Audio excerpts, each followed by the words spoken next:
Alex de Minaur is one of our rankings risers. We're going to be talking about that. There it is.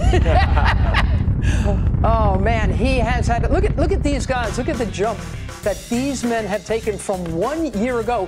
Which of those rises stands out the most to you two?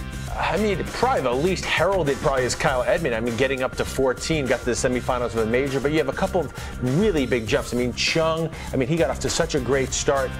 Now at 26, you would have thought maybe with the early momentum he would be even higher. But the other great part is you have a lot of young players there that have taken big progressions and in big events. I mean, the fact that Coric won a 500 event in winning Halle, the fact you got an American in there, Francis Tiafoe, Shapovalov, de Minaur. I mean, probably the biggest surprise, Vili. I mean, he's one that you wouldn't necessarily thought would be up to 23 in the world. Well, there's a lot of expectations on some of these players, Coric and Shapovalov most notably, even Francis as well. So when you have that kind of pressure, and then to see a player still be able to develop and get to the top, that's always the most impressive to me. Sometimes it's easier for the players that aren't as heralded coming up from the juniors or coming out of college. They don't have as many eyes on them, focused on them and their development. But for the players who everybody expects big things from, I'm always most impressed by them. On that note, I'd be remiss if I didn't mention someone who wasn't on the board, who I just thought of, like someone like Bradley Klahn.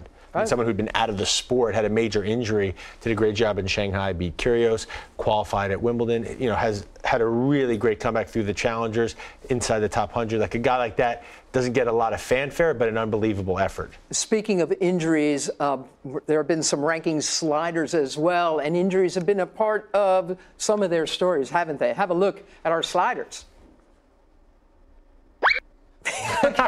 Someone slid more down the hill than others. Love to the crew in the truck providers. It's some great graphics. All right, again, Andy Murray has barely played this year, and he's had surgery. So, let me ask you this: types of sliders, though. The ones with injuries, I'm not as hard on those guys. Someone like Tsonga and Burdick, who weren't able to play much this year. More troubling would be the players like Sock, Rublev, Dimitrov, who's not on this list. He was 3 to end the year. He's 16 in the race.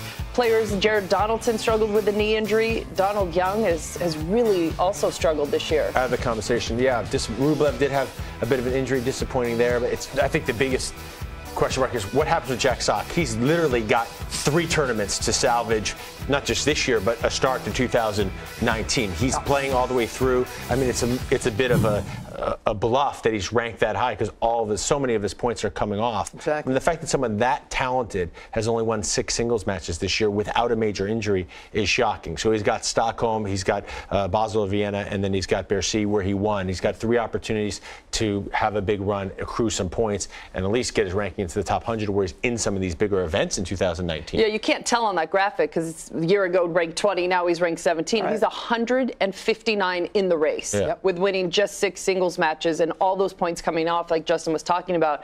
It is going to be rough for him to start the year. Qualies in most of these events. I mean, right now he'll be in the Australian Open qualies. All right. Crazy. Yeah, it's too bad. He's playing such good dubs.